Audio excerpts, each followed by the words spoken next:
বিএনপির ভারপ্রাপ্ত চেয়ারম্যান তারেক রহমানের দেশে ফেরা সামগ্রিক ক্ষেত্রে ইতিবাচক বলে মনে করছেন রাজনীতি বিশ্লেষকরা।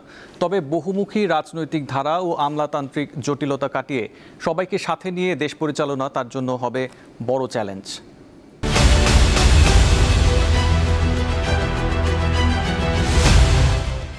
বলে এই টাকাটা 17 বছরের নির্বাসনের অবসান ঘটিয়ে 25 ডিসেম্বর দেশে ফিরছেন বিএনপির ভারপ্রাপ্ত চেয়ারম্যান তারেক রহমান।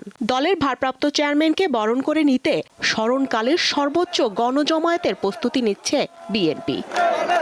বিশ্লেষকেরা বলছেন তারেক রহমানের আগমনে সকল সমালোচনা যেমন শেষ হতে যাচ্ছে, তেমনি অনেক সমস্যা সমাধানের সুযোগ তৈরি হচ্ছে। উনি যদি সঠিক রাইট পারসনকে পিক করতে পারেন ওনার অ্যাডভাইজারি কমিটিতে, এইটা হবে ওনার জন্য সবচেয়ে গুরুত্বপূর্ণ প্রথম পদক্ষেপ।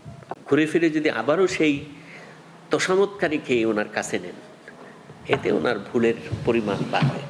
নেতৃত্ব শূন্য বাংলাদেশে তারেক রহমানের ফেরাটা ইতিবাচক প্রভাব ফেলবে বাংলাদেশের রাজনীতিতে। তারেক রহমানের ফেরা রাজনীতিতে স্বস্তি ফেরাবে বলে মনে করছেন অনেকে। নানা মতপার্থক্যের পরও সকল রাজনৈতিক দলের সাথে একটা গণতান্ত্রিক সংস্কৃতি মনোভাব নিয়ে যে কাজ করতে পারাটা, এই যে একজনের প্রজ্ঞার পরিচয় দেওয়া, দূরদর্শিতার পরিচয় দেওয়া, একজনের রাষ্ট্র নায়কোচিত ভূমিকা পালন করা, এই সময় তার জন্য সুযোগটা সবচেয়ে বেশি।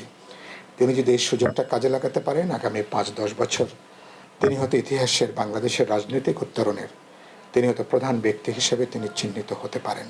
বহুমুখী রাজনৈতিক ধারা ও আমলাতান্ত্রিক জটিলতা কাটিয়ে সবাইকে একসাথে নিয়ে দেশ পরিচালনা তারেক রহমানের জন্য বড় চ্যালেঞ্জ বলে মনে করছেন বিশ্লেষকেরা।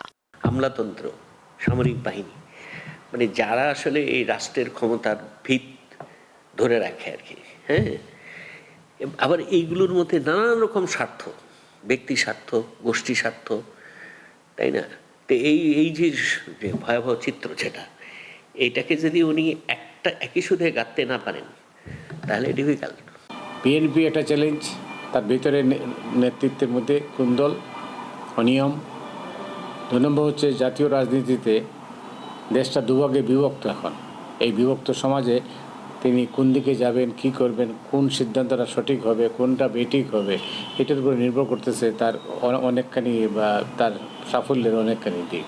দেশের রাজনীতিতে একটি বড় ধরনের ইতিবাচক পরিবর্তন আসবে বলে প্রত্যাশা রাজনীতি বিশ্লেষকদের। আমরা আশা করি যে তারেক জিয়া এ থেকে শিক্ষা। স্বস্তিকা সিংহ, দীপ্ত সংবাদ, ঢাকা।